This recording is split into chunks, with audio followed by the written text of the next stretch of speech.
सतगुरु महाराज इस पावन पौड़ी दे विच कहना की चाहुंदे ने, क्योंकि जदों सिख नूं अपने गुरु दे कहण दा पता लग जाए गुरु ये चीज़ कह क्यों रहा है, समझो उस दिन उसका भला होना शुरू हो जाता है। सतगुरु ने यह वाली बाणी रचित की है, ये वाले भाव ने, इन्हां भावां दे द्वारा जिंदगी विच की बदलाव आना है वो पता लगना बहुत जरूरी है।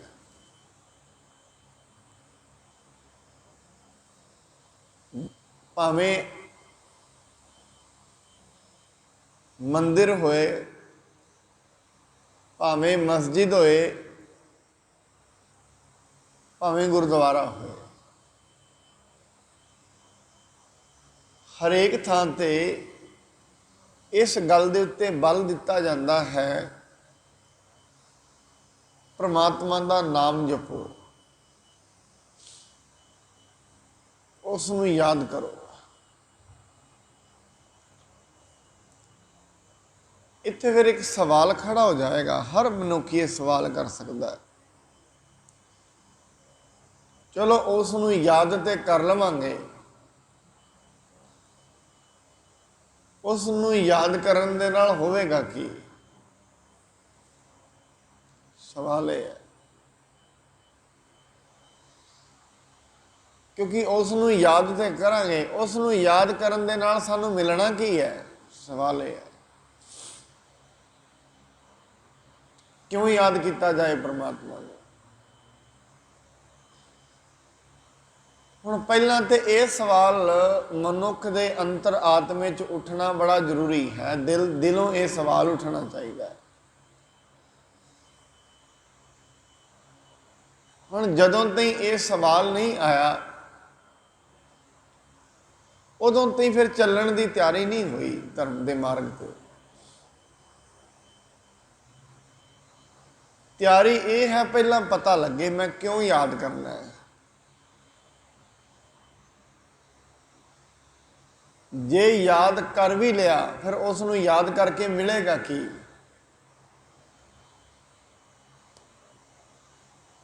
गुरु अर्जन साहब कहते ने, दसते ने,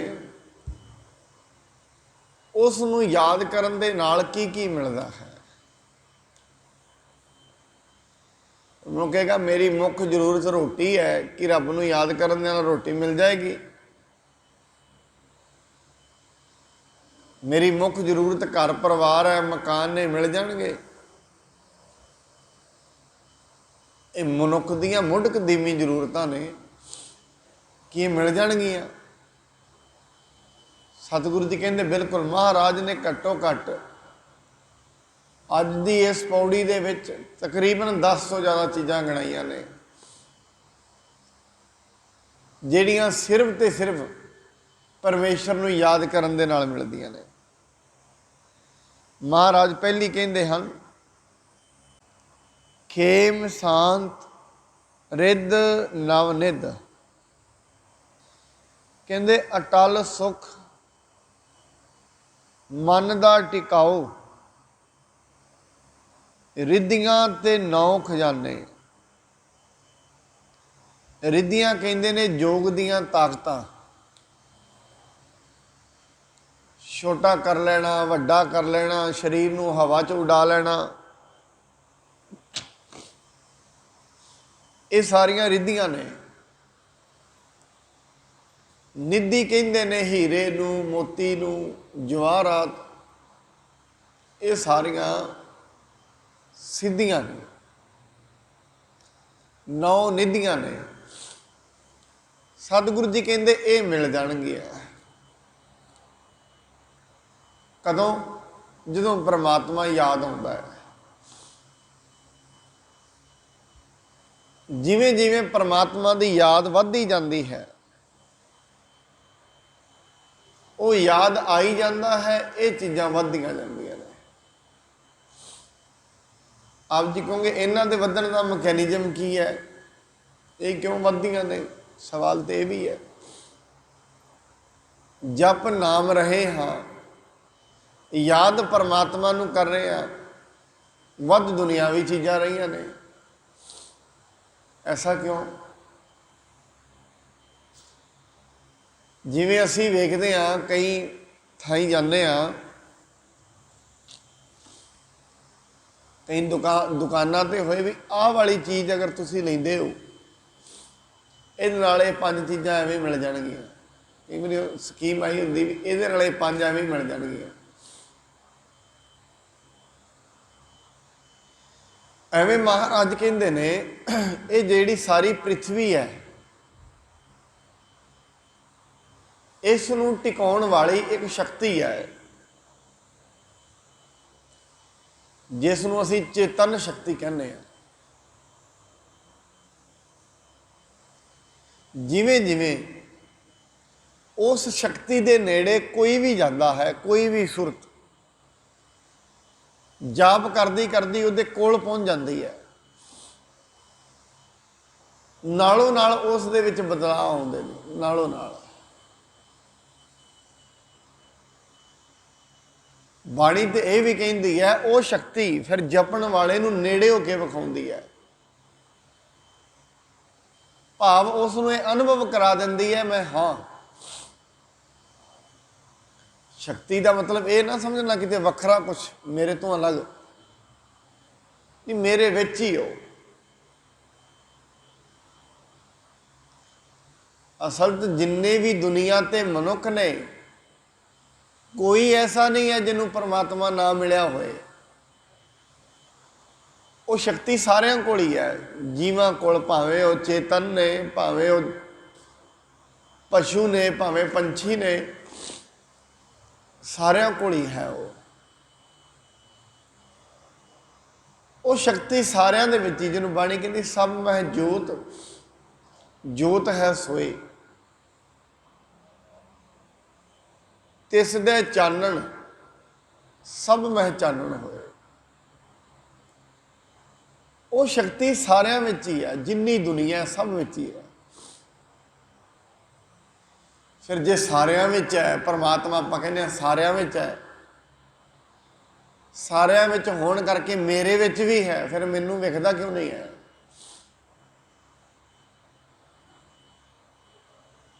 ਫਿਰ ਉਹਦੇ ਵੇਖਣ ਵਾਸਤੇ ਇਹਨਾਂ ਅੱਖਾਂ ਦੀ ਜ਼ਰੂਰਤ ਨਹੀਂ ਹੈ ਜਿਹੜੀਆਂ ਅਸੀਂ ਵੇਖ ਰਹੇ ਹਾਂ ਫਿਜ਼ੀਕਲ ਅੱਖਾਂ। ਇਹਨਾਂ ਅੱਖਾਂ ਦੀ ਜ਼ਰੂਰਤ ਨਹੀਂ ਹੈ, ਐਵੇਂ ਹੀ ਵਿਖ ਜਾਂਦਾ ਉਹਦੇ। ਫਿਰ ਜੇ ਐਵੇਂ ਹੀ ਵਿਖ ਜਾਂਦਾ, ਫਿਰ ਕਿਹੜੀ ਚੀਜ਼ ਨੇ ਰੋਕਿਆ ਹੋਇਆ? ਸਵਾਲ ਇਹ ਹੈ। ਕੁਛ ਨਾ ਕੁਛ ਤੇ ਬੰਧਨ ਹੋਏਗਾ ਜਿਹੜਾ ਨਹੀਂ ਵਿਖ ਰਿਹਾ। ਫਿਰ ਉਹ ਕਿਹੜੀ ਚੀਜ਼ ਹੈ ਜਿਹਨੇ ਪਰਮਾਤਮਾ ਨੂੰ ਰੋਕਿਆ ਹੋਇਆ ਹੈ? ਮਹਾਰਾਜ ਕਹਿੰਦੇ ਹਨ ਤੇਰੀ ਜ਼ਿੰਦਗੀ ਦੇ ਵਿੱਚ ਤੇਰੇ ਅਗਿਆਨ ਨੇ ਉਹਨੂੰ ਰੋਕਿਆ ਹੋਇਆ ਹੈ, और किसी ने नहीं रोका। रोज रोज विकार कमाउंदियां कमाउंदियां कमाउंदियां मत ते पड़दा पै चुका है। और पड़दा काहदा? होमे दा। परमात्मा नूं याद किते तो बिना कम करने शुरू किते ने। हो सकता है दुकानदारी चला ले, बिजनेस चला ले, ये संभव है। ये जरूरी नहीं है उन्होंने परमात्मा याद नहीं है तो काम ही फेल हो जाएंगे, ऐसा नहीं है।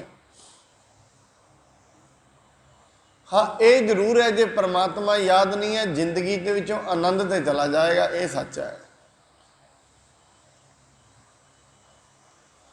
फिर जिस दी जिंदगी दे विच परमात्मा परमानंद रूप नहीं है,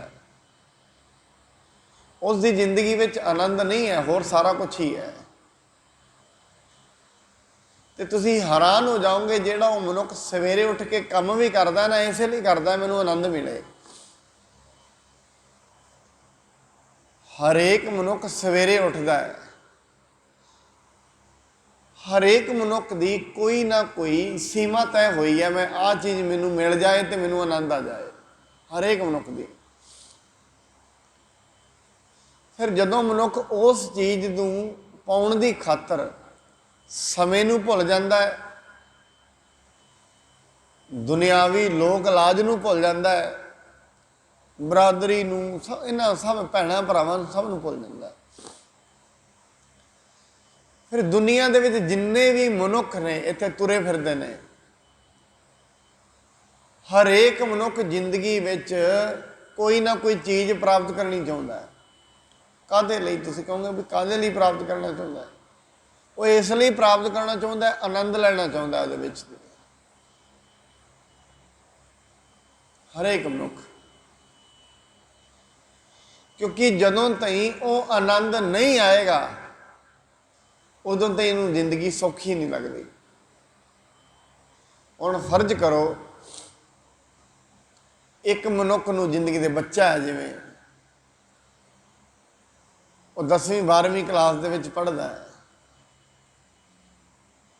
ਮਿਹਨਤ ਕਰ ਰਿਹਾ, ਮਿਹਨਤ ਕਰਨਾ ਉਹਦਾ ਫਰਜ਼ ਹੈ। ਉਸ ਤੋਂ ਬਾਅਦ ਅੱਗੇ ਤੁਰਿਆ ਆਪਣੀ ਜ਼ਿੰਦਗੀ ਵਿੱਚ, ਪੜ੍ਹਦਾ ਰਿਹਾ, ਕਿਸੇ ਚੀਜ਼ ਨੂੰ ਪ੍ਰਾਪਤ ਕਰ ਲਿਆ। ਹੁਣ ਜਦੋਂ ਹੀ ਉਹ ਚੀਜ਼ ਪ੍ਰਾਪਤ ਹੁੰਦੀ ਹੈ, ਦਿਲ ਵਿੱਚ ਬੜੀ ਠੰਡ ਪੈਂਦੀ ਹੈ ਵੀ ਮੈਨੂੰ ਕਲਾਸ 'ਚ ਸਭ ਤੋਂ ਵੱਡੇ ਨੰਬਰ ਆਏ ਨੇ, ਵਧੀਆ ਆਏ ਨੇ। ਹੁਣ ਉਹਦੇ ਨਾਲ ਹੀ ਜਦੋਂ ਨੰਬਰ ਵਧੀਆ ਆਏ, ਸਾਰੇ ਲੋਕਾਂ ਨੇ ਉਹਨੂੰ ਸਰਾਹਿਆ, ਸਮਾਜ ਵਿੱਚ ਵੀ ਇੱਜ਼ਤ ਬਣੀ। ਫਿਰ ਉਹ ਜਿਹੜੇ 5-4 ਦਿਨ ਸੀ ਨਾ, 10 ਦਿਨ, ਉਹ ਉਸ ਦੇ ਬੜੇ ਵਧੀਆ ਲੰਘੇ ਹੋਣਗੇ। ਫਿਰ ਮਨੁੱਖ ਚਾਹੁੰਦਾ ਹੈ ਕਿਉਂ ਨਾ ਸਾਰੀ ਉਮਰ ਹੀ ਐਸੀ ਬਣੀ ਰਹੇ, ਕੁਛ ਨਾ ਕੁਛ ਮਿਲਦਾ ਰਹੇ, ਲੋਕੀ ਸਰਾਉਂਦੇ ਰਹਿਣ, ਆਨੰਦ ਬਣਿਆ ਰਹੇ। ਕਿਉਂ ਨਾ ਸਾਰਾ ਦਿਨ ਹੀ, ਸਾਰਾ ਕੰਮ ਹੀ ਐਸਾ ਬਣਿਆ ਰਹੇ। ਹਰੇਕ ਮਨੁੱਖ ਹੀ ਚਾਹੇਗਾ। ਫਿਰ ਉਸ ਚੀਜ਼ ਨੂੰ ਵੇਖਦਿਆਂ ਹੋਇਆ ਮਨੁੱਖ ਫਿਰ ਜ਼ਿੰਦਗੀ ਵਿੱਚ ਪਦਾਰਥਾਂ ਵੱਲ ਤੁਰਦਾ। ਪਦਾਰਥਾਂ ਦੀ ਭੱਜ ਦੌੜ ਦੇ ਵਿੱਚ ਸਾਰੀ ਦੁਨੀਆ ਫਿਰ ਇਸੇ ਕੰਮ ਤੁਰਦੀ ਹੈ। ਕਾਹਦੇ ਲਈ? ਇਸ ਸਾਰੇ ਕੰਮਾਂ ਦੇ ਪਿੱਛੇ ਮੁੱਖ ਮੰਤਵ ਕੀ ਹੈ, ਮੋਟਿਵ ਕੀ ਹੈ? ਉਹ ਇੱਕੋ ਹੀ ਹੈ, ਆਨੰਦ। ਆਨੰਦ ਮਿਲ ਜਾਏ, ਕਿਤੇ ਪਰੇਸ਼ਾਨੀਆਂ ਤੋਂ ਛੁਟਕਾਰਾ ਹੋ ਜਾਏ। ਤਕਰੀਬਨ ਦੁਨੀਆ ਦੇ ਵਿੱਚ 100 ਵਿੱਚੋਂ 99.5 ਲੋਕੀ ਦੁਖੀ ਨੇ, ਅਸ਼ਾਂਤ ਨੇ। ਔਰ ਅਸ਼ਾਂਤੀ ਦੇ ਸਭ ਦੇ ਕਾਰਨ ਵੱਖੋ ਵੱਖਰੇ ਨੇ। ਜੈਸੀ ਜਿਹਦੀ ਸੋਚਣ ਤੇ ਸਮਝਣ ਦੀ ਸ਼ਕਤੀ ਹੈ, ਉਸ ਹਿਸਾਬ ਨਾਲ ਮਨੁੱਖ ਪਰੇਸ਼ਾਨ ਹੈ। ਫਿਰ ਇਹਨੇ ਪਰੇਸ਼ਾਨੀ ਨੂੰ ਦੂਰ ਕਰਨ ਦੇ ਹੱਲ ਲੱਭ ਰਹੇ ਨੇ ਪਦਾਰਥਾਂ ਵਿੱਚੋਂ। ਉਹ ਇਹਦੀ ਦਿਸ਼ਾ ਗਲਤ ਹੈ। ਉਹ ਇਵੇਂ ਸਮਝ ਲਓ, ਚੱਲ ਤੇ ਇੱਕ ਭਗਤ ਵੀ ਰਿਹਾ ਹੁੰਦਾ ਹੈ, ਔਰ ਚੱਲ ਇੱਕ ਸੰਸਾਰੀ ਵੀ ਰਿਹਾ ਹੁੰਦਾ ਹੈ। ਭਗਤ ਜਿਵੇਂ ਪਰਮਾਤਮਾ ਦਾ ਨਾਮ ਜਪੀ ਜਾਂਦਾ ਹੈ, ਆਨੰਦਿਤ ਹੁੰਦਾ ਜਾਂਦਾ ਹੈ ਰੋਜ਼। ਸੰਸਾਰੀ ਚੱਲਦਾ ਹੈ, ਜਾਣਾ ਦਿੱਲੀ ਨੂੰ ਹੈ, ਚੱਲ ਪੈਂਦਾ ਅੰਮ੍ਰਿਤਸਰ ਨੂੰ ਹੈ, ਬਸ ਆਹ ਫਰਕ ਹੈ ਉਹਦਾ। ਉਲਟੀ ਦਿਸ਼ਾ ਵਿੱਚ ਚੱਲਦਾ ਹੈ, ਗੁਰੂ ਤੋਂ ਉਲਟੀ ਦਿਸ਼ਾ 'ਚ,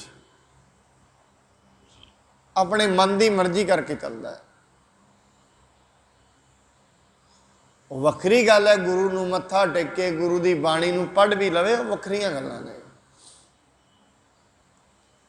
ਬਾਣੀ ਪੜ੍ਹ ਲੈਣੀ ਇੱਕ ਵੱਖਰੀ ਗੱਲ ਹੈ। ਇਹਨੂੰ ਤੇ ਬੜੇ ਲੋਕ ਪੜ੍ਹਦੇ ਨੇ, ਸਾਰੇ ਧਰਮਾਂ ਦੀ ਸਟੱਡੀ ਕਰਦੇ ਨੇ, ਉਹ ਗੁਰੂ ਨਾਨਕ ਦੇ ਇਤਿਹਾਸ ਨੂੰ ਵੀ ਪੜ੍ਹਦੇ ਨੇ, ਗੁਰਬਾਣੀ ਵੀ ਪੜ੍ਹਦੇ ਨੇ। ਇਸ ਕਰਕੇ ਗੁਰਬਾਣੀ ਤੇ ਹਰੇਕ ਕੋਈ ਪੜ੍ਹ ਲੈਂਦਾ ਹੈ, ਔਰ ਗੁਰਬਾਣੀ ਪੜ੍ਹ ਕੇ ਇਹ ਵੀ ਕਹਿ ਦਿੰਦਾ ਮੈਨੂੰ ਆਨੰਦ ਨਹੀਂ ਆਇਆ,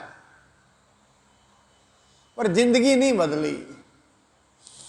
ਜ਼ਿੰਦਗੀ ਉੱਥੇ ਦੀ ਉੱਥੇ ਖੜੀ ਹੈ। 20 ਸਾਲ ਪਹਿਲਾਂ ਦੇ ਥੇ, 30 ਸਾਲ ਪਹਿਲਾਂ ਜਿੱਥੇ, ਉੱਥੇ ਖੜੀ ਹੈ। ਪਹਿਲਾਂ ਵੀ ਲੋਕਾਂ ਦੇ ਐਬ ਤੇ ਗੁਨਾਹ ਇਕੱਠੇ ਕਰਦੇ ਰਹਿਣੇ ਸਾਰਾ ਦਿਨ, ਪੜ੍ਹ ਕੇ ਵੀ ਲੋਕਾਂ ਦੇ ਐਬ ਤੇ ਗੁਨਾਹ ਇਕੱਠਾ ਕਰਨੇ, ਫਿਰ ਫਰਕ ਤੇ ਕੋਈ ਵੀ ਨਾ ਪਿਆ। ਸਿਰਫ ਗੱਲ ਇੰਨੀ, ਦੂਜੇ ਦੇ ਔਗਣ ਵੇਖਣੇ, ਦੂਜੇ ਨੂੰ ਨਿੰਦਣਾ, ਆਪਣੇ ਆਪ ਨੂੰ ਸਰਾਹੁਣਾ, ਦੂਜੇ ਦੀ ਚੁਗਲੀ ਕਰਨੀ। ਜਦੋਂ ਤੀ ਇਹ ਵਾਲੇ ਐਬ ਨੇ, ਫਿਰ ਖੱਟਿਆ ਕੀ ਹੈ? ਅਜੇ ਤਾਈਂ ਕੁਛ ਵੀ ਨਹੀਂ, ਹਜੇ ਤੇ ਸ਼ੁਰੂਆਤ ਹੀ ਨਹੀਂ ਹੋਈ। ਫਿਰ ਮਨੁੱਖ ਜ਼ਿੰਦਗੀ ਦੇ ਵਿੱਚੋਂ ਗਏ, ਜ਼ਿੰਦਗੀ ਵਿੱਚ ਆਨੰਦ ਨਹੀਂ ਹੈ। ਆਨੰਦ ਆਉਣਾ ਕਿੱਥੋਂ ਹੈ? ਆਨੰਦ ਦਾ ਕੰਮ ਤਾਂ ਇੱਕ ਵੀ ਨਹੀਂ ਹੈ। ਮਨੁੱਖ ਚਲੋ ਵੱਖਰਾ ਵਿਸ਼ਾ ਹੈ, ਮਨੁੱਖ ਕਿਸੇ ਦੀ ਨਿੰਦਾ ਕਿਉਂ ਕਰਦਾ ਹੈ, ਕਿਸੇ ਦੀ ਚੁਗਲੀ ਕਿਉਂ ਕਰਦਾ ਹੈ, ਉਹ ਵਿਸ਼ੇ ਵੱਖਰੇ ਨੇ, ਆਪਾਂ ਉਹਨਾਂ ਵੱਲ ਨਹੀਂ ਜਾਵਾਂਗੇ। ਜਿਹੜਾ ਅੱਜ ਦਾ ਮੁੱਖ ਵਿਸ਼ਾ ਜਿੱਤੇ ਅਸੀਂ ਗੱਲ ਕਰ ਰਹੇ ਹਾਂ, ਪਰਮਾਤਮਾ ਦੀ ਬੰਦਗੀ ਕਰਨ ਦੇ ਨਾਲ ਕੀ ਕੀ ਮਿਲ ਜਾਂਦਾ ਹੈ। ਜਿਵੇਂ ਬਾਬਾ ਫਰੀਦ ਸਾਹਿਬ ਸੀ ਨਾ, ਕਿਉਂਕਿ ਕਿਸੇ ਵੀ ਚੀਜ਼ ਨੂੰ ਅਸੀਂ ਕਿਸੇ ਵੀ ਚੀਜ਼ ਵੱਲ ਲੱਗਣਾ ਹੈ, ਉਹਦੇ ਪਿੱਛੇ ਜਾਂ ਤਾਂ ਕੋਈ ਲਾਲਚ ਹੋਣਾ ਚਾਹੀਦਾ ਹੈ, ਜਾਂ ਸ਼ੌਂਕ ਹੋਣਾ ਚਾਹੀਦਾ ਹੈ, ਜਾਂ ਪ੍ਰੇਮ ਹੋਣਾ ਚਾਹੀਦਾ, ਜਾਂ ਡਰ ਹੋਣਾ ਚਾਹੀਦਾ। ਇਹਨਾਂ ਚਾਰਾਂ ਵਿੱਚੋਂ ਇੱਕ ਤਰੀਕਾ ਹੋਏਗਾ ਤੇ ਮਨੁੱਖ ਚੱਲੇਗਾ। ਤੁਸੀਂ ਪਰਮਾਤਮਾ ਦੇ ਮਾਰਗ ਤੇ ਤੁਰਨਾ ਚਾਹੁੰਦੇ ਹੋ, ਪ੍ਰੇਮ ਹੋਣਾ ਚਾਹੀਦਾ ਹੈ, ਡਰ ਹੋਣਾ ਚਾਹੀਦਾ ਹੈ, ਜਾਂ ਕੋਈ ਲਾਲਚ ਹੋਣਾ ਚਾਹੀਦਾ ਹੈ। ਔਰ ਇਹ ਮਾੜੀ ਗੱਲ ਨਹੀਂ, ਜਦੋਂ ਸ਼ੁਰੂ 'ਚ ਅਸੀਂ ਤੁਰੇ ਤੇ ਲਾਲਚ ਕਰਕੇ ਤੁਰੇ। ਲਾਲਚ ਕਰਕੇ ਤੁਰਨਾ ਵੀ ਮਾੜਾ ਨਹੀਂ। ਬਾਬਾ ਫਰੀਦ ਸਾਹਿਬ ਨੂੰ ਉਹਨਾਂ ਦੀ ਮਾਂ ਕਹਿੰਦੀ ਹੈ, ਬੇਟਾ ਤੂੰ ਬੰਦਗੀ ਕਰਿਆ ਕਰ। ਬਾਬਾ ਫਰੀਦ ਸਾਹਿਬ ਬੱਚੇ ਸਨ, ਉਮਰ ਛੋਟੀ ਸੀ।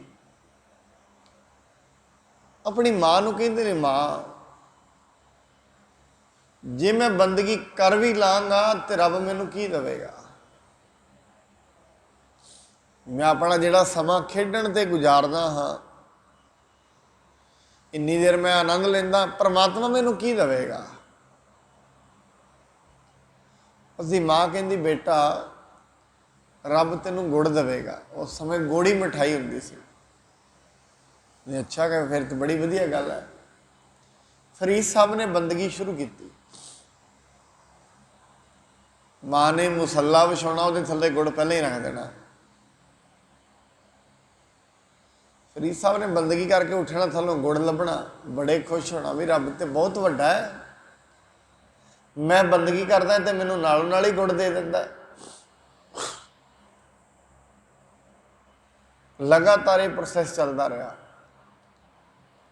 ਹੁਣ ਇਸ ਇਤਿਹਾਸ ਦੇ ਵਿੱਚ ਹੀ ਇਤਿਹਾਸਕਾਰ ਇਹ ਦੱਸਦਾ ਹੈ, ਇੱਕ ਦਿਨ ਬਾਬੇ ਫਰੀਦ ਦੀ ਮਾਂ ਗੁੜ ਧਰਨਾ ਭੁੱਲ ਗਈ। ਤੇ ਬਾਬੇ ਫਰੀਦ ਨੇ ਮਸਾਲਾ ਚੁੱਕਿਆ, ਗੁੜ ਉੱਥੇ ਹੈ ਸੀ। ਕਹਿੰਦੇ ਫਿਰ ਬਾਬਾ ਫਰੀਦ ਸਾਹਿਬ ਨੇ ਪਿੱਛੇ ਮੁੜ ਕੇ ਨਹੀਂ ਵੇਖਿਆ, ਅੱਗੇ ਹੀ ਅੱਗੇ, ਬੰਦਗੀ ਬੰਦਗੀ ਬਸ। ਜਿੰਨੇ ਅਸੀਂ ਪ੍ਰਾਣੀ ਬੈਠੇ ਆ, ਹਰੇਕ ਪ੍ਰਾਣੀ ਆਪਣੀ ਜ਼ਿੰਦਗੀ ਵਿੱਚ ਕੋਈ ਝਾਤ ਮਾਰ ਕੇ ਵੇਖੇ। ਹਰੇਕ ਦੀ ਜ਼ਿੰਦਗੀ ਵਿੱਚ ਕੁਝ ਐਸੀਆਂ ਘਟਨਾਵਾਂ ਹੁੰਦੀਆਂ ਨੇ ਜਿਨ੍ਹਾਂ ਨੂੰ ਅਸੀਂ ਸੰਯੋਗ ਸਮਝਦੇ ਹਾਂ ਵੀ ਇਹ ਚੀਜ਼ ਹੋਣੀ ਤੇ ਨਹੀਂ ਸੀ, ਇਹ ਪਤਾ ਨਹੀਂ ਕੀ ਸੰਯੋਗ ਬਣਿਆ, ਕਿਉਂ ਗਈ। ਬੜੇ ਹਰੇਕ ਮਨੁੱਖ ਦੀ ਜ਼ਿੰਦਗੀ ਦੇ ਵਿੱਚ ਇਹ ਘਟਨਾਵਾਂ ਵਾਪਰੀਆਂ ਹੁੰਦੀਆਂ ਨੇ। ਫਿਰ ਕਈ ਤੇ ਇਹਨਾਂ ਸੰਯੋਗਾਂ ਨੂੰ ਯਾਦ ਕਰਕੇ ਸੋਚਦੇ ਨੇ ਇਹ ਪਰਮਾਤਮਾ ਨੇ ਮੇਰੀ ਮਦਦ ਕੀਤੀ ਹੈ। ਕਈ ਤੇ ਇਹਨੂੰ ਐਵੇਂ ਸਮਝਦੇ ਨੇ ਸੰਯੋਗ ਨੂੰ। ਕਈ ਸਦਾ ਹੀ ਸੋਚਦੇ ਨਹੀਂ ਨਹੀਂ ਇਹ ਐਵੇਂ ਨਹੀਂ, ਐਵੇਂ ਹੋਇਆ ਕਰੇਗਾ। ਉਹ ਨਾਸਤਿਕ ਬੁੱਧੀ ਦੇ ਮਾਲਕ ਨੇ।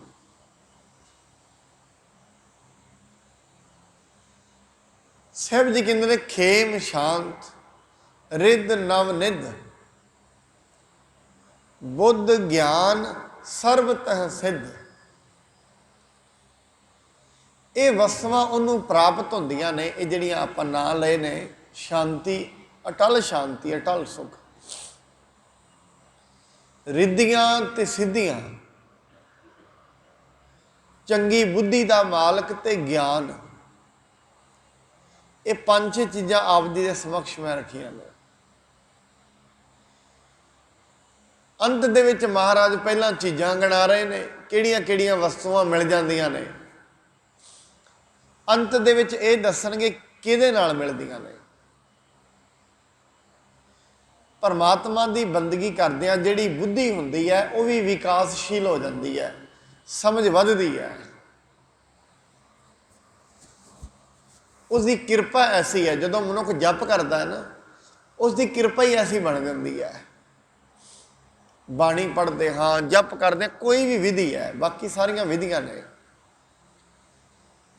ਕਿਸੇ ਵੀ ਤਰੀਕੇ ਨਾਲ, ਕਿਸੇ ਵੀ ਸ਼ਬਦ ਨਾਲ ਉਹਨੂੰ ਯਾਦ ਕੀਤਾ ਜਾਏ। ਤਾਂ ਹੀ ਕਰਕੇ ਗੁਰੂ ਅਰਜਨ ਸਾਹਿਬ ਜੀ ਨੇ कभी ये क्या परमात्मा नूं याद कर, कभी ये क्या प्रभु नूं याद कर, कभी क्या हरि नूं याद कर, कभी क्या परमात्मा नूं याद कर, कभी क्या राम नूं याद कर। उन्होंने पता है भाव कोई भी होए पिछे, शब्द कोई भी होए, भाव एक होना चाहिए।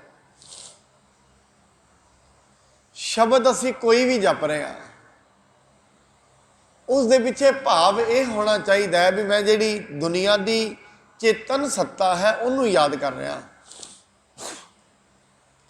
उहदे पिछे भाव ठीक होना चाहिए है। जे पिछे भाव ठीक नहीं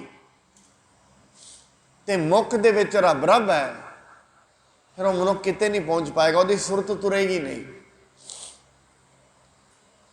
सिख इतिहास दे विच ऐसी गल आउंदी है भावां दी ते शब्दां दी। असीं ये वेखदे हां गुरु हरगोबिंद साहब जी के टाइम एक माई किसी ने उन्होंने कह दिता, सतगुरु जी आए ने, तू बड़ी गरीब है, जा गुरु जी को बख्शिश करा ला, अपने गुनाहों नूं मनवा लै। वो अपने घरों तुरी, घरों आके सतगुरु जी महाराज में कहती है, किसी ने उन्होंने कह दिता तो सतगुरु ने कही मैं पापी तू बख्शना।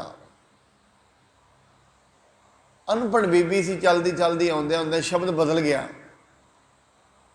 सतगुरु ने कह लगे तू पापी मैं बख्शना, यही कही जाए बार बार, नाले रोई जाए नाले कही जाए। ਜਿਹੜੇ ਨਾਲ ਦੇ सिख खलोते ने ਜਿਹੜੇ, क्योंकि दुनिया भावां ते कोई कोई पहुँचता भी ये भाव की ने विचारे दे, क्यों बोलता अंदर आ गए।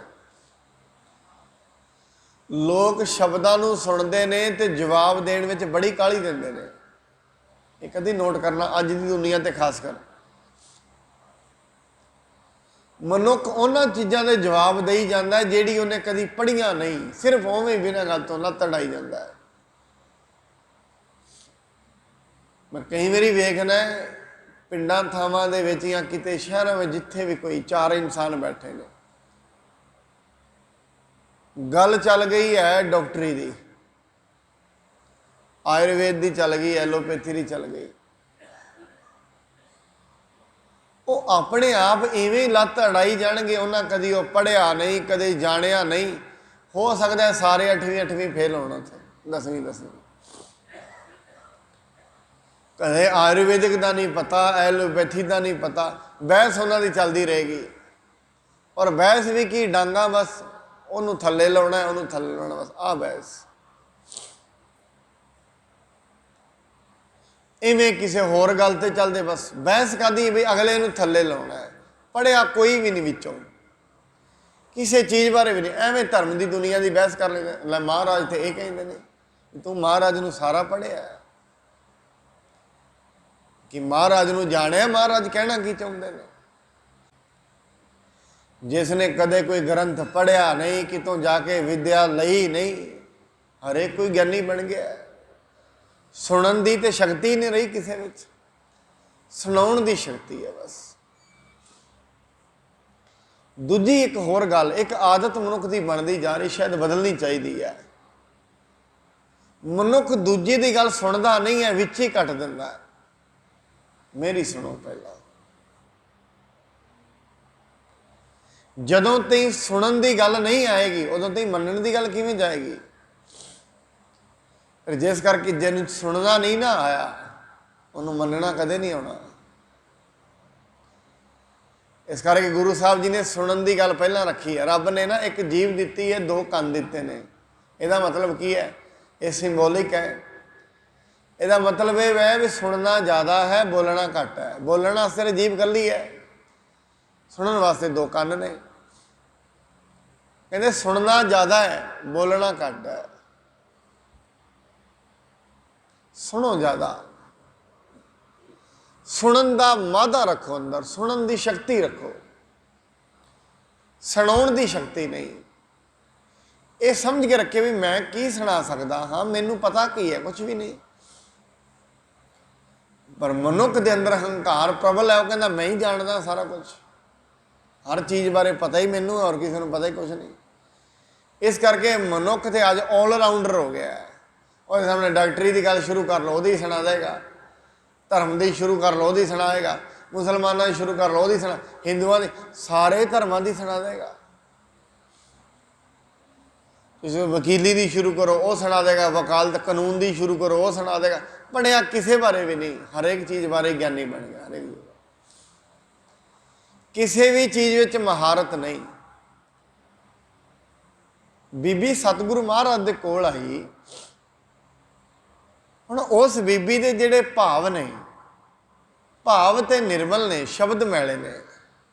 ਸ਼ਬਦ ਤੇ ਗੁਰੂ ਨੂੰ ਕਹਿਣਾ ਤੂੰ ਪਾਪੀ ਤੇ ਮੈਂ ਬਖਸ਼ਣਾ, ਇਹ ਤੇ ਸ਼ਬਦ ਮੈਲੇ ਹੋ ਗਏ ਨਾ। ਫਿਰ ਜਿਹੜੇ ਲੋਕ ਦਿਮਾਗ ਦੇ ਤਲ ਤੇ ਜਿਉਂਦੇ ਨੇ, ਭਾਵਾਂ ਦੇ ਤਲ ਤੇ ਨਹੀਂ, ਉਹ ਬੀਬੀ ਨੂੰ ਕਹਿੰਦੇ ਬੀਬੀ ਕੀ ਬੋਲ ਰਹੀ ਹੈ।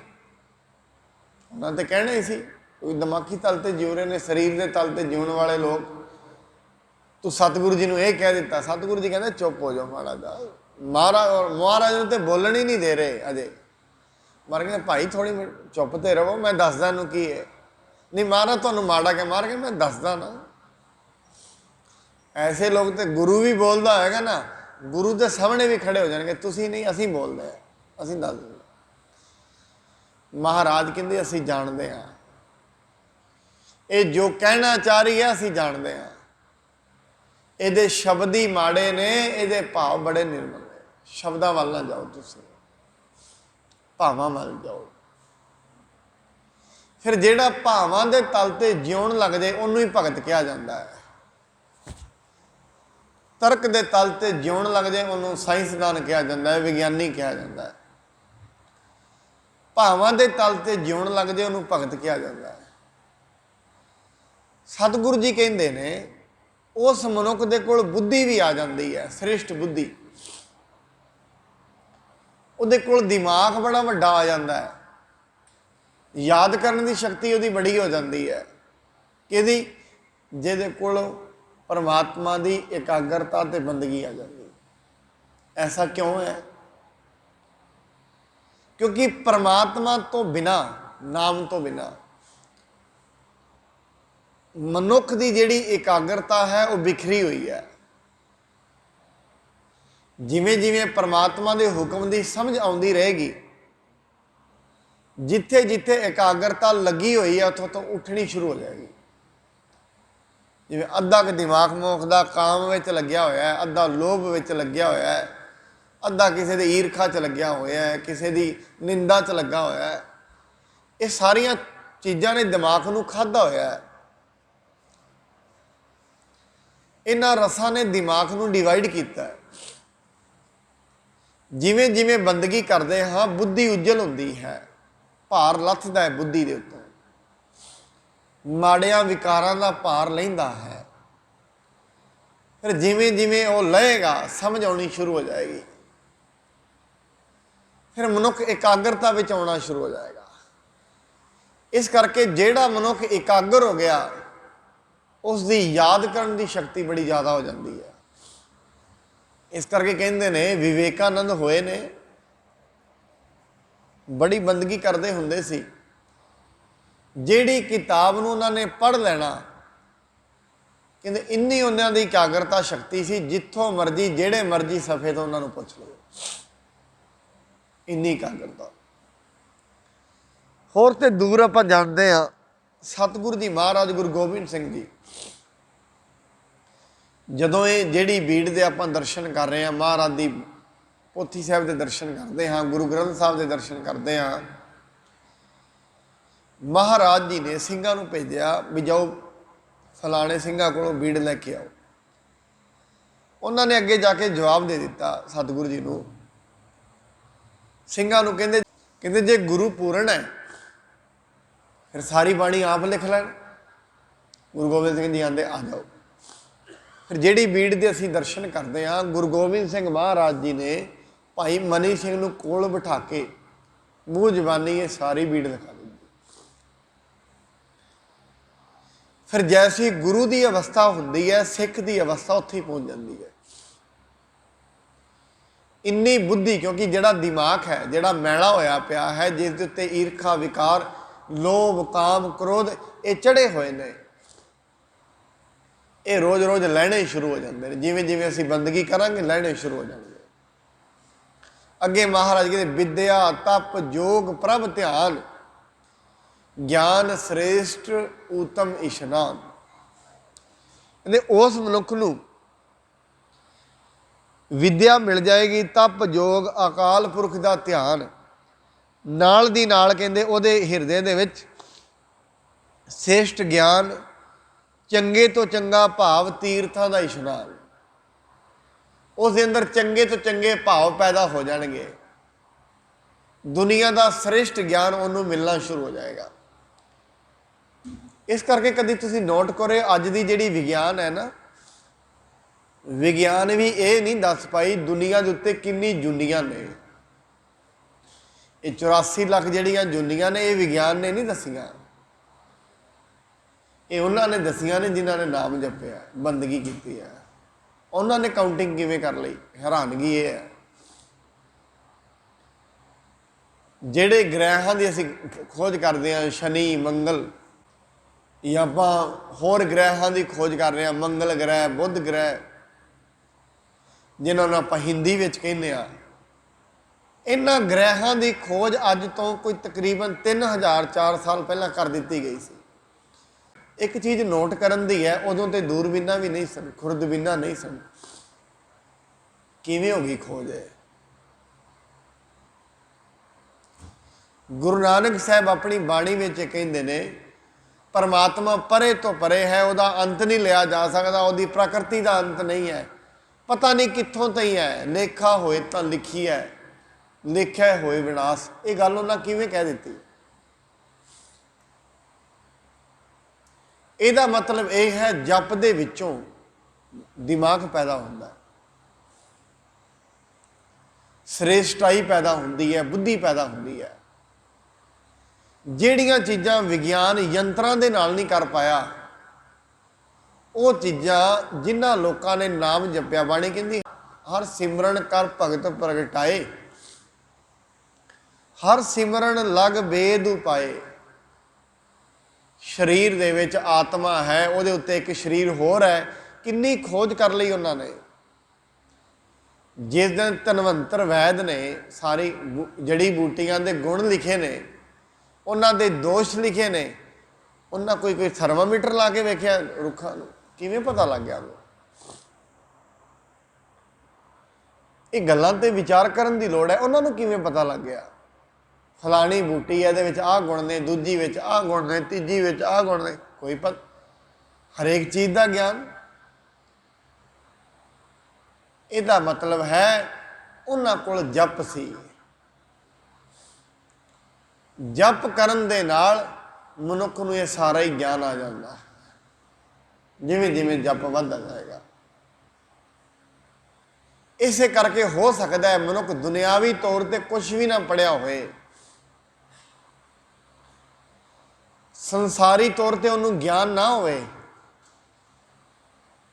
ਪਰ ਉਸ ਨੂੰ ਦੁਨੀਆ ਦਾ ਸਾਰਾ ਹੀ ਗਿਆਨ ਨਾਜ਼ਲ ਹੋ ਜਾਂਦਾ, ਸਾਰਾ ਹੀ ਗਿਆਨ ਉਤਰ ਜਾਂਦਾ। ਹਰੇਕ ਚੀਜ਼ ਦਾ ਪਤਾ ਉਹਨੂੰ ਪਤਾ ਲੱਗ ਜਾਂਦਾ, ਉਹਨੂੰ ਬ੍ਰਹਮ ਗਿਆਨੀ ਅਸੀਂ ਕਹਿ ਦਿੰਦੇ ਹਾਂ। ਸਤਿਗੁਰੂ ਜੀ ਕਹਿੰਦੇ ਨੇ ਗਿਆਨ ਸ੍ਰੇਸ਼ਟ ਉੱਤਮ ਇਸ਼ਨਾਨ, ਚਾਰ ਪਦਾਰਥ ਕਮਲ ਪ੍ਰਗਾਸ। ਚਾਰ ਪਦਾਰਥ ਧਰਮ ਅਰਥ ਕਾਮ ਮੋਕਸ਼, ਇਹ ਵੀ ਮਿਲ ਜਾਂਦੇ ਨੇ। ਸਭ ਕੈ ਮੱਧ ਸਗਲ ਤੇ ਉਦਾਸ, ਉਹ ਸਾਰਿਆਂ ਦੇ ਵਿੱਚ ਰਹਿੰਦਾ ਹੋਇਆ ਵੀ ਸਾਰਿਆਂ ਤੋਂ ਉਦਾਸ ਹੋ ਜਾਂਦਾ, ਕਿਉਂ? ਗਿਆਨ ਹੋ ਗਿਆ ਆਪਣੇ ਆਪ ਦਾ। ਦੁਨੀਆ ਤੇ ਕਰਨਾ ਉਦਾਸੀ ਕਿਉਂ ਆਏਗੀ? ਸਾਰਿਆਂ ਦੇ ਵਿੱਚ ਬੈਠੇ ਆ, ਬੈਠਿਆਂ ਬੈਠਿਆਂ ਉਦਾਸੀ ਆ ਗਈ। ਹੁਣ ਅੰਦਰੋਂ ਤੇ ਮਨੁੱਖ ਉਦਾਸ ਹੈ, ਬਾਹਰੋਂ ਫਿਰ ਦੁਨੀਆ ਵਰਤਣਾ ਪੈਂਦਾ ਦੁਨੀਆ ਜਿਵੇਂ। ਉਦਾਸੀ ਦਾ ਕਾਰਨ ਕੀ ਹੋਇਆ? ਉਹਨੂੰ ਪਤਾ ਲੱਗ ਗਿਆ ਦੁਨੀਆ ਕਿੰਨੇ ਚਿਰ ਰਹਿ ਲਵਾਂਗਾ ਦੁਨੀਆ 'ਚ। ਮਤਲਬ ਰੱਬ ਮੈਨੂੰ ਦੁਨੀਆ ਦੇ ਵਿੱਚ 50 ਸਾਲ ਹੋਰ ਦੇ ਦੇਵੇ, ਕੀ ਹੋ ਜਾਏਗਾ 50 ਸਾਲਾਂ 'ਚ? ਜੇ ਪਿਛਲੇ 40 ਵਿੱਚ ਕੁਛ ਨਹੀਂ ਹੋਇਆ, ਅਗਲੇ 50 ਵਿੱਚ ਕੀ ਹੋ ਜਾਣਾ ਹੈ? ਸਬਜ਼ੀਆਂ ਦੇ ਟੇਸਟ ਹੀ ਨੇ, ਅੱਜ ਤੇ ਹੀ ਲੈ ਲੈ ਉਹੀ ਸਬਜ਼ੀਆਂ ਮੁੜ ਮੁੜ ਕੇ ਉਹਨੇ ਟੇਸਟ ਦੇਈ ਜਾਣੇ ਨੇ। ਮੈਂ ਬੜੀ ਵਾਰ ਕਹਿੰਦਾ ਟੇਸਟ ਸਾਰਾ ਨਮਕ ਮਿਰਚ ਦਾ ਹੈ, ਸਬਜ਼ੀਆਂ ਦਾ ਕਾਹਦਾ ਟੇਸਟ ਹੈ? ਸਬਜ਼ੀਆਂ ਦੇ ਵਿੱਚ ਤੇ ਤੱਤ ਨੇ, ਉਹ ਤੱਤ ਸਰੀਰ ਨੂੰ ਸ਼ਕਤੀ ਦਿੰਦੇ ਨੇ, ਬਸ ਗੱਲ ਇੰਨੀ ਹੈ। जे स्वाद की गल है तो यहाँ मिठे का है, चाह P low, coffee P low, ठंडा पी लो, स्वाद तो मिठे का है। सकंजवी पी लो, स्वाद मिठे का है। सब्जी खा लोगे, स्वाद लूण मिर्च का, गल तो दूजी है कोई नहीं। ये स्वाद भावें 100 साल लेंदे रहिए, नमक मिर्च का तो मिठे का, जीव ने नहीं अकना इन्होंने स्वाद तो, कदे नहीं अकेगी। कदे जिंदगी दे विच कोई मनुख 90-95 साल का होए तो उन्हें कहा भी मैं हुण चला ही जावां तो ठीक है। कदे किसी ने अपने नेड़े तेड़े वेख्या होए? कौन चाहुंदा है? बाणी कहती भी कौन चाहुंदा है जिहड़ा कहंदा मैं चला जावां? क्यों? मनुख दे अंदर इच्छा रहिंदी है इन्हां अखां च होर वेख लवां,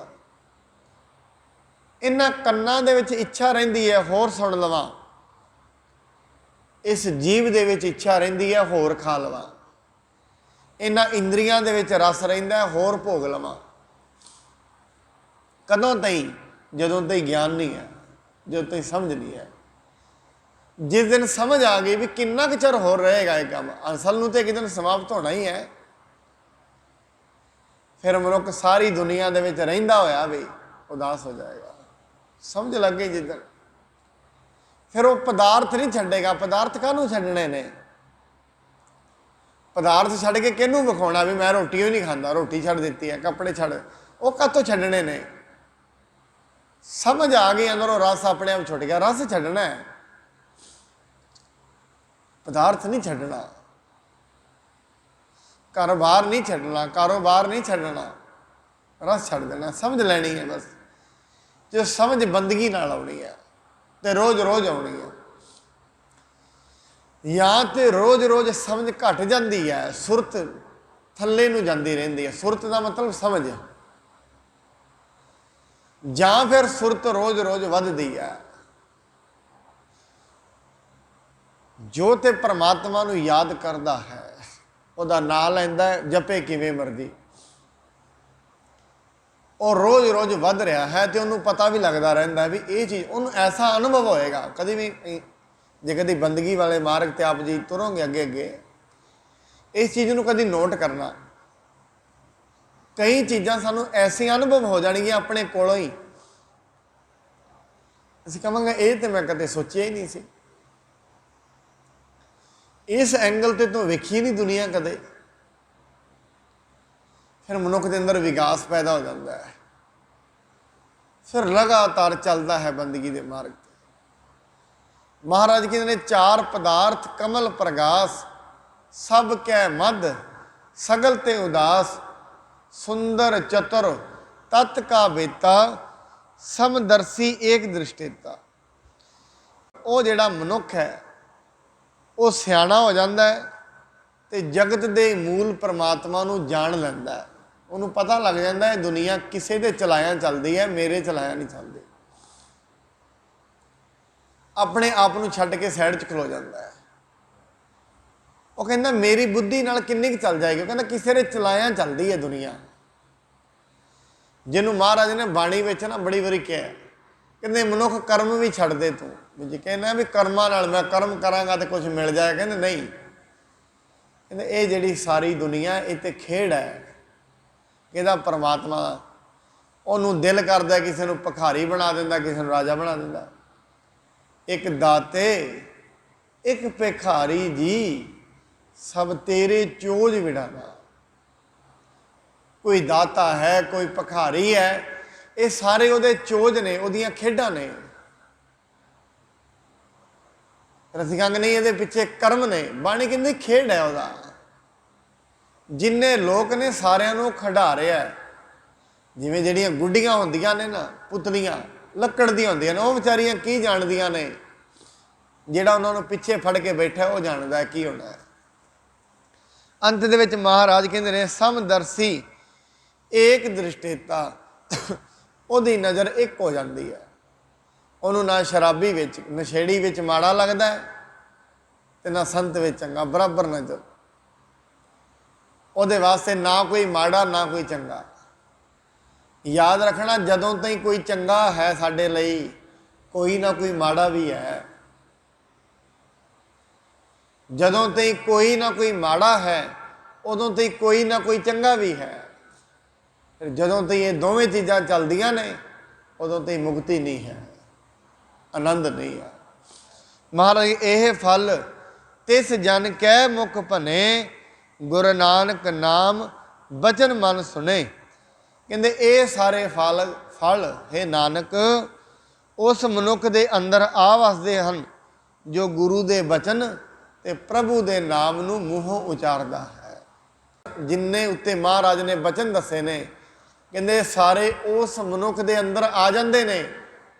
ਕਹਿੰਦੇ ਵੇਖੋ ਵਿਦਿਆ ਆ ਜਾਂਦੀ ਹੈ ਬਿਨਾਂ ਪੜ੍ਹੇ। ਕਦੋਂ? ਸਿਰਫ ਗੁਰੂ ਦੀ ਗੱਲ ਸੁਣਨੀ ਤੇ ਮੂੰਹੋਂ ਗੁਰੂ ਦੇ ਬਚਨ ਪ੍ਰਮਾਤਮਾ ਦੀ ਸਿਫਤ ਕਰਨੀ।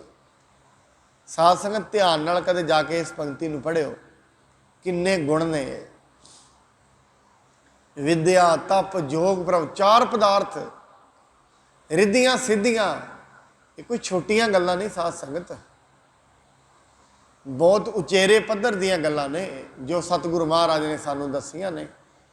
ਇੱਥੋਂ ਹੀ ਸਤਿਗੁਰੂ ਦਾ ਬੜਾ ਧੰਨਵਾਦ ਹੁੰਦਾ ਹੈ ਜੋ ਸਤਿਗੁਰ ਸਾਨੂੰ ਐਸੀਆਂ ਚੀਜ਼ਾਂ ਦੱਸ ਦਿੰਦਾ ਵੀ ਮਨੁੱਖ ਕਿਹੜੀ ਚੀਜ਼ ਵਿੱਚ ਪਿਆ ਹੋਇਆ ਹੈ। ਇੱਧਰ ਰੱਬ ਦੇ ਨਾਂ ਵੱਲ ਆ, ਰੱਬ ਦੇ ਨਾਂ ਦੇ ਵਿੱਚੋਂ ਤੈਨੂੰ ਇਹ ਵਾਲੀਆਂ ਚੀਜ਼ਾਂ ਮਿਲ ਸਕਦੀਆਂ ਨੇ, ਇਹ ਵਾਲੀਆਂ ਚੀਜ਼ਾਂ ਉੱਥੋਂ ਪ੍ਰਾਪਤ ਹੋ ਸਕਦੀਆਂ ਨੇ। ਕਈ ਵਾਰੀ ਮਨੁੱਖ ਕਹਿ ਦਿੰਦਾ ਮੈਂ ਬੰਦਗੀ ਕਰਾਂਗਾ ਤਾਂ ਕੀ ਮਿਲੇਗਾ, ਆਹ ਵਾਲੀ ਪੌੜੀ ਪੜ੍ਹ ਲੈਣੀ ਚਾਹੀਦੀ ਹੈ, ਇਹ ਮਿਲੇਗਾ ਉਹਨੂੰ ਉੱਥੋਂ। ਸੋ ਇੰਨੀਆਂ ਬੇਨਤੀਆਂ ਪ੍ਰਵਾਨ ਹੋਈ ਭੁੱਲ ਚੁੱਕ ਦੇ ਲਈ ਖਿਮਾ ਕਰਨੀ। ਸਤਿਗੁਰੂ ਜੀ ਕਿਰਪਾ ਕਰਨ।